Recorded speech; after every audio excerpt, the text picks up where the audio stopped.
இன்று மார்கழி 7ஆம் நாள். மாணிக்கவாசகர் அருளிச் செய்த திருவெண்பாவையிலிருந்து பாடல் 7 மற்றும் அதன் பொருளை இந்த பதிவில் காண்போம். அன்னே இவையும் சிலவோ பலவமரர் உன்னற்கரியான் ஒருவன் இருஞ்சீரான் சின்னங்கள் கேட்ப சிவனென்றே வாய் தரப்பாய் தென்னா என்னா முன்னம் தீசேர் மெழுகொப்பாய். தாயை விட சிறந்தவளே, உன்னோட சிறப்பு தன்மேல் இந்த தூக்கமும் ஒன்னா.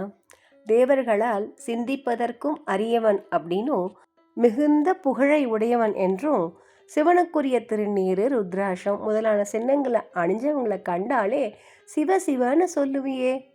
அப்படிப்பட்ட அந்த இறைவனை நாங்கள் தென்னாளுடைய சிவனே போற்றி அப்படின்னு சொல்லும்போது தீயில் பட்ட மெழுக போல உருகி உணர்ச்சி வசப்படுவாயே.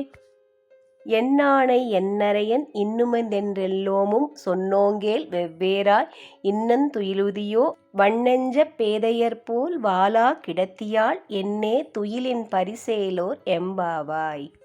அந்த சிவன் எனக்குரியவன், என் தலைவன், இனிய அமுதம் போன்றவன் அப்படிலாம் நாங்கள் சொல்கிறோம், புகழ்கிறோம். இதையெல்லாம் கேட்டுட்டு நீ இன்னும் தூங்கிட்டு இருக்கியே, உன்னோட உறக்கத்துக்கு காரணம்தான் என்ன?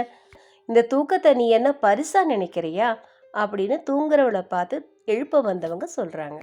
இந்த பாடலோட உட்பொருள் என்ன அப்படின்னா, நம்ம அதிகாலை வேளையில் தூங்கவே கூடாது. நம்மளோட பணிகளை அதிகாலையிலே தொடங்கிடணும். மார்கழியில் பனி அடிக்குது அப்படின்லாம் காரணம் சொல்லக்கூடாது.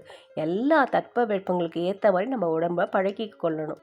அதிகாலை எழுந்துக்கிறவங்க வாழ்க்கையில் வெற்றி பெறுவது உறுதி. சூரியனை பார்க்காத ஒவ்வொரு நாளும் வீண் அப்படின்னு சாஸ்திரம் சொல்கிறது.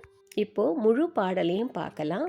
அன்னே இவையும் சிலவோ பலவமரர் உன்னற்கரியான் ஒருவன் இருஞ்சீரான் சின்னங்கள் கேட்ப சிவனென்றே வாய் திறப்பாய் தென்னா என்னா முன்னம் தீசேர் மெழுகொப்பாய் என்னானை என்னரையன் இன்னுமன் என்றெல்லோமும் சொன்னோங்கேள் வெவ்வேறாய் இன்னம் துயிலுதியோ வண்ணஞ்ச பேதையர்போல் வாளா கிடத்தியாள் என்னே துயிலின் பரிசேலோர் எம்பாவாய். மார்கழி மாதம் அதிகாலை எழுவோம், அந்த சிவனை தொழுவோம், பக்தி செய்வோம், முக்தி பெறுவோம்.